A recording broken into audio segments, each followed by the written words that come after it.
Brought to you by Refuge Ministries Canada. For the next half hour, your hearts will be filled with hope as you hear real-life stories of individuals who have been changed by the power of God. Enjoy the show. Welcome to Refuge Creative Stories. I'm your host, Johnny T. And today my guest is Meir Ezra. Meir is a spiritual entrepreneur and believes that if you focus on money only, your life will never be a true success. After completing 6 years in a top unit in the Israeli submarines, Meir traveled to the Far East and then moved to South Africa, where he established the company Time Maker, which grew to $100 million by the time he turned 31 years old. Meir, welcome to the show. Thank you. Very nice to be here, and thank you for the opportunity. It's a pleasure to have you here. And first and foremost, let me thank you for your service. Thank you. As I was reading through your bio and some of the things that have gone on in your life, it even started in a difficult way. I read about how you had to have a number of operations to correct the direction of your feet, and that the doctors didn't even believe you could probably walk, and yet God managed to prove them wrong, didn't he? Exactly, 100%. Yes, so I was born with my both feet pointing backward, and from the age of 3 days to 6 years old, I was with a cast up to the hip, and every 3 days, 4 days, they will take off the cast and break the feet. And so I ended up, when I was 6 years old, basically unable to walk, no muscles. And as a baby, I didn't learn how to walk. So the doctor says that there's no way that I would walk, and it looks normal, but it didn't work. But I really knew that there is something bigger than the physical body. I just knew it. I just knew. And I just had zero doubt that I'm being created in a certain way and there's a purpose. And if God make me in a certain way, he can fix me if I'm broken. And so he proved that he has the ability to create right and not right, and he proved. So taking that, it was very, very clear to me that it can be fixed. And the only thing is I just needed to be certain that it will be fixed. Not how, but that it will be fixed. The how, it's not my problem. And, That's right. And because I was not looking for the how, and I was 100% sure that it happened, it's not a question, it happened, it's fine, it will be okay. I did recover somehow, and it's really somehow because I cannot tell you what's exactly happened, but I did recover. I did manage to walk, and not only to walk, but I went to the Israeli army. And luckily for me, when I was 18, there was still no computers and so on. So there was no record of what's happened with you. And they just ask you, is everything okay? And I said, yes, everything is 100% okay, because that's what I believed. And I went to one of the most toughest units in the Israeli army, and I made it. We started 4,000 people. The course was 2 years. And after 2 years, from 4,000 people, only 21 left. So it was really, really, really tough. And I made it because I just knew that it's okay. Yeah, it's so important to have that level of faith, especially when trials and tribulations come. And even as you've said it at a very young age, God puts that faith in our heart to believe him because his word is true and he's bigger than anything that we can face. He is the I am, and there's nothing bigger than that. So it's great that he showed that to you at a young age, and I'm sure that served you well throughout your life. Yeah, I just have a total certainty that God is the creator. What does it mean? For me, it means to bring something out of nothing. So the something is not important. The nothing is important. He has total potential. Anything is possible if we don't interfere. So for as long as I don't interfere, everything will be okay. And what does it mean not to interfere? It means you need to be ethical. Your hands needs to be clean. If you do something bad, you need to take responsibility. And the most important thing, you need to be 100% certain that everything will be okay, 100% okay. Yes, absolutely. And that comes through faith. And I know that some people that have quoted you, one of the things you said was that there's a difference between understanding and knowing. And I can see that difference comes through in the way you describe who God is. And we can read all about God, but yet knowing him is so much different than understanding that there is a God. Do you agree with that? Yeah, 100%. Understanding is low level of misunderstanding. So you've got a misunderstanding and understanding. And at one point you go out of this physical universe of this cause-effect relationship to I know. And many times I say that at one point I realized that I don't believe in God. I know there is God.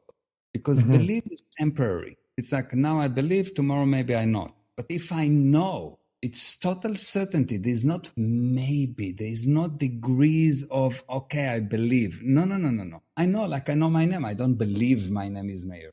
I know. I don't believe there is a microphone here. I know. There's zero doubt.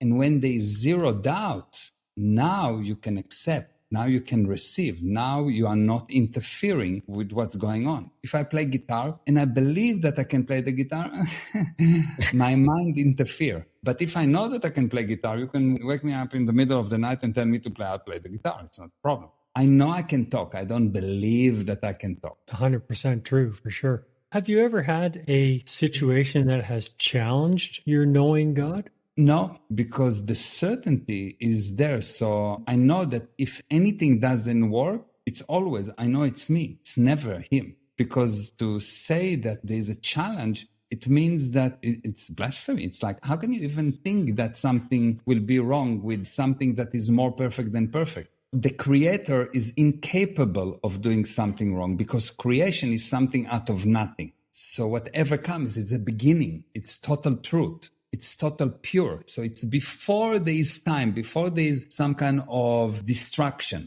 The moment of creation is the highest level of pureness. And God don't deal with the physical universe. God creates. He doesn't say, okay, fine, let's move 5 tons of soil in order to create something. No, he says, let it be light, and there's light. There's no work involved. In the physical universe, there's work involved. We do work, but creation has zero work. So if this is totally 100% real for you and you're certain about it, it's like, let's say that someone murdered someone, okay? The person that had been accused was with you. You know 100% it's not him. It's not even an option, so it's not him. So there is some things in life that are unquestionable. And the relationship with God should be, in my opinion, of total certainty, incapable of wrong. Not because he cannot make mistake, because there's no such thing as wrong when you create. There's no such thing. When you have creation, it's from nothing to something. So the something has to be perfect because there's not minus yet. So in the physical universe, there's plus and minus, good and bad, right and wrong. But when you create, there's no such thing. There's only, it is. There's no continuation even. So creation is not something that continue. Creation is create, create, create, create. So God did not stop the creation. He created, because if you would stop creating, believe me, there will be no earth and no nothing. Very true. And I think that mindset, that faith can be a challenge for a lot of people. I'm sure that you've seen instances where people have come to some of your seminars or your teaching sessions or taking your classes, things like that, where they've had that light bulb moment that changed their perspective of, well, is God really true and is he really perfect? And that moment changed for them. I'm sure you've seen those expressions of those testimonies. Can you give me an example of one that has kind of stuck with you, of somebody's aha moment of God being the creator? There's 2 things. There's one that happened to me way before I started to teach, and I would start at the beginning. So when I was very, very young, and when I was in the Israeli army, we had some people that believed and some people that did not believe. Some people said there is God 100%, and some people said there isn't. And there was always arguments and discussions. And one day we got into a situation where we got into some kind of an ambush and people started to shoot at us. At that moment, the believer, the non-believer, the half-believer, the quarter-believer, everyone believed 100%. They didn't go and ask the physics books what to do. They prayed to God. There was no question. So number one, you see that when a person really gets pushed to really look at life, he will see the truth. And it's obvious there is a creator. Mm-hmm. And it's not some kind of an accident, explosion, or some nonsense. Right. Yes. What did you explode? Yes. Exactly. So that's number one. Number two, it happened to me many times, but one of the most amazing times was this lady that was a doctor by her education, really smart, educated person. And she came to my seminar. Someone basically dragged her to the seminar. And she was sitting in the seminar and she was like, everything I said was no. Physics is that and this, and there's a proof to that and proof to that and proof to that. And at one moment, she told me, everything that you say is not real because I am my body. There is no such thing as anything else other than physical thing. And I said, okay, good. Do you? I want to cut a small piece of your hair. And she said, what? I said, come to the stage. I want to cut a small piece of your hair. And she said, okay, fine. So I cut a small piece of her hair and asked her, are you different now? She said, no. I said, look, if you're your body and I cut a small piece of your hair, you're not you anymore. You're someone else. And she said, I can see your point, but it means nothing. And I said, fine, do you have children? And she said, yes. I say, if God forbid something happened to your child, will you love him less? And she said, no, what will happen? I said, let's say he lost a hand. So she said, no. I said, okay, fine, if he lost 2 hands. No. If he died, would you love him less? She said, I cannot think about it, but probably I will love him even more. I said, exactly.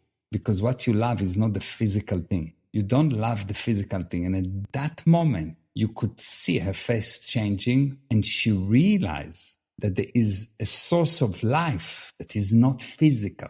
Because it was very clear to her, because she was so educated as a doctor, that when a person dies, the body becomes nothing. But she still loves her child. Mm-hmm. And at that moment, you could see a person change, and she realized, and she says, wow, that's amazing. And maybe last story, just another story. I have a friend, he's a researcher, he's a brain researcher, very, very smart guy. A professor, brain researcher, one of the youngest in Israel. And one day I went to his laboratory. I donated some money to university. They got me to the laboratory. That's the first time I met him, and I asked him, what are you doing here? And he says, we're trying to balance the brain. So that's really interesting. And he says, why? I said, because look, I'm a very simple person. When you say that you balance the brain, what you're trying to do, you take one brain that is balanced, not mine, because mine is not. You have somewhere a balanced brain. You take, let's say, mine, and you try to make them balanced. He says, yes, basically that's what we are doing. I said, can you show me the balanced brain? Like the one that you compare to. And we started to argue for a few hours. And by the end of this argument, we became really, really, really good friends. And a few years later, I taught him how to do kite surfing. And we're sitting after we kite surf. And he told me, Meir, when the brain thinks, I told him, no, the brain do not think. He says, what do you mean the brain don't think? Everyone knows that the brain thinks. I said, I will prove to you that the brain do not think. He says, proof. And I said, but if I'm proving, you buy dinner. Yes? I said, no problem. We have an agreement. So I told him, do you know about any person that die and come back? He says, yes, there are many, many cases like that the person will die, the body is dead, and the person will come back. I said, okay, great. And when the person dies, the brain do not work. You can measure and prove that there is zero activity in the brain. True, yes. But when they come back, they tell you everything they thought, which means that there is something else other than the brain. It's not physical. That is part of the creator, this life force that is not physical, that is the one that brings you what you think, that brings you the ideas. It's the source of life. And that source of life is the spark that we have from God. This is what we are. We are part of it. I don't care what you call it. I call it God. You can call it someone else, but this is the creator. It's the creator. You don't want to call it God because you have a problem with the word God? Not a problem, but we know it's God. So, and you really like, wow, you are right. It's really happening. It's true. You really realize that the brain is just a manifestation of something. It's not the source. It's just a machine. The brain is not the boss. You are the boss. And you did not come from a physical thing, because you are not something that we can measure, touch, see. You're not physical. And everybody has that lifespan and that purpose that God has designed for them individually. And I know you talk a lot about purpose and it being the fuel for our souls. So do you believe that having that knowing of God is the first concrete step towards knowing your purpose in life? I think that you will not have a purpose for as long as you have doubt. If I have a purpose to go to New York, but I have doubt, should I go left or right? I don't know where I'm going. I can say that I'm going to New York, but I'm not. So for as long as you have any kind of doubt, you don't have a purpose. So the first thing that you need to handle for yourself is to realize that you are not what you see. You are not your body. You are not the thing that belongs to you. You are you. And this you is not physical. This thing that's not physical is what created the physical thing. And the creation of the physical thing happened by God, not by physical thing, not by explosions, not by physics. Physics is the manifestation of creation. You cannot create anything in the physical universe. because you need something. You need plus and minus, which means there's something that already exists. Who brought this thing into existence? Where did it come from? Only from a creator. And the creator is God. Amen. It's very simple. It's like you cannot argue with this logic. Yes, absolutely. Yeah, God is. He said, I am. I mean, you can't say it any better than that. It's not physics. There's no cause-effect relationship. Because when God creates, he creates. There's no cause-effect. He just put it there. From nothing to something. That's it. Yes, absolutely. So let me ask you about the importance of knowledge and then our responsibility for that knowledge and how we control what we do to walk in that path that God has set before us. So knowledge, I define the word knowledge as the sum of all the words and symbols that you have the correct definition for. Okay? So a sentence is composed of words. So if you understood all the words, you'll understand the sentence, you'll get the idea. Yes? And at the beginning, there was the word. And the idea is that if you don't get at the beginning the word, you will not get the sentence, you will not get the idea, you will get nowhere. So first of all, you need to understand the word. So you'll have more and more and more and more and more knowledge until you will know. Then you don't need the word because you now know. Only when you actually understand, only when you have knowledge will you be able to take responsibility for something and improve the responsibility until your hands are clean enough so you don't have the urge to commit sins. If you don't know, even if unintentionally, you will commit a sin. It's still a sin. And because once you commit a sin, you want to be right, you will commit more and more and more of those sins to prove to yourself that the sin is not a sin. Yes? So the sins are contagious. They create more children's sins. So you need to really have total understanding of the word. Because if you don't understand the word, how can you understand the Bible? How can you understand the message? How can you understand it? Because there will be only arguments. There will be the Tower of Babel that people got upset with the people and he mixed the words. That's all. So you need to understand every word in order to gain knowledge that eventually will take you into knowing. And only once you know you can take responsibility, and only once you are responsible for something can you control it. Only then you can control it. What does it mean, control it? Mean be able to make sure that you, despite all the urges that you have, you will become senior to your urges. And that's done through knowledge. And knowledge means not just data, but number of words and symbols that you have the correct definition for. What does it mean, correct definition? If you have a word that you have the correct definition for, the correct definition will solve all the problems related to that word. If I have the correct definition of the word child, it will solve all the problems related to child. So child is a person with a small body, always with good intention, often with bad results. If you understand that, you will look at the child based on his intentions and not on his actions, as opposed to an adult. With an adult, you have the actions. The actions are really important. The intention are important, but not as much. So you've got 50% intention, 50% action with an adult. With the child, 100% intention. Everything is done by intention alone. So if you understand the word, you will be able to solve any problem related to that word. So understanding the word will result in an immediate responsibility and an immediate control of a situation. You know, that makes me think about people who enter into a relationship with God when we truly let his life live in our heart. We won't want to do things that would impair that way of life in any way, shape, or form. Because as you've said, we know he's real. We know he's alive in our heart. We know he loves us. And why would we want to do something that would grieve that relationship? So yeah, I get that 100%. Yeah, 100%. Yes. When you know, you will not have the urge to do wrong. I know how to play guitar. I will not be able to play incorrectly. It will sound out of tune. That's right. So if people want to find out more about your courses and your seminars and things like that, where would they go? gprosperity.com. That's the one place. Or follow me on Instagram, Meir Ezra Official on Instagram. And I put a lot of content and I'm very accessible. Anyone can write to me. I always write back. I'm not playing like I'm inaccessible.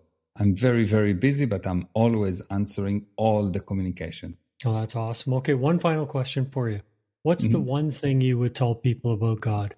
That God is not something that you need to understand, you need to know. It's like love. You don't understand love. You know love. It's just the moment that you start to try to understand, you will fail because there's nothing to understand. You know. You just know. Like, I don't understand my name. I know my name. It's just like using the incorrect tool for the job to try to understand. No, there is no understanding, no discussion, no convincing, no. You need to know. How do you get to know God? By removing lies. Remove lies and you will know. Just remove the lies and you will know. It will be unshakable. The moment that you remove enough lies, you will all of a sudden see, and once you've seen it, nothing will change it ever, not for a second. Yeah, I agree with that for sure. Well, thank you so much for being on the show. It's been an absolute pleasure talking to you, and God bless you and all you do for Him. Thank you. Thank you very much, and God bless all the listeners.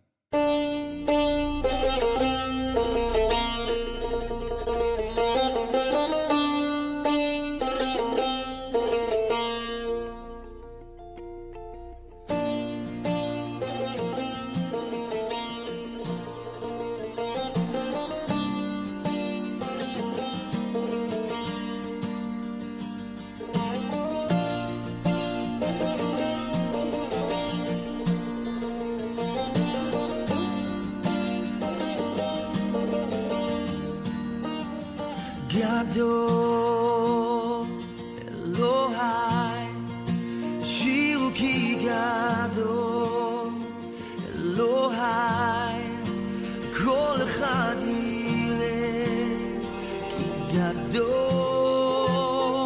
אלוהי.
I hope that you have enjoyed the last half hour as much as I did.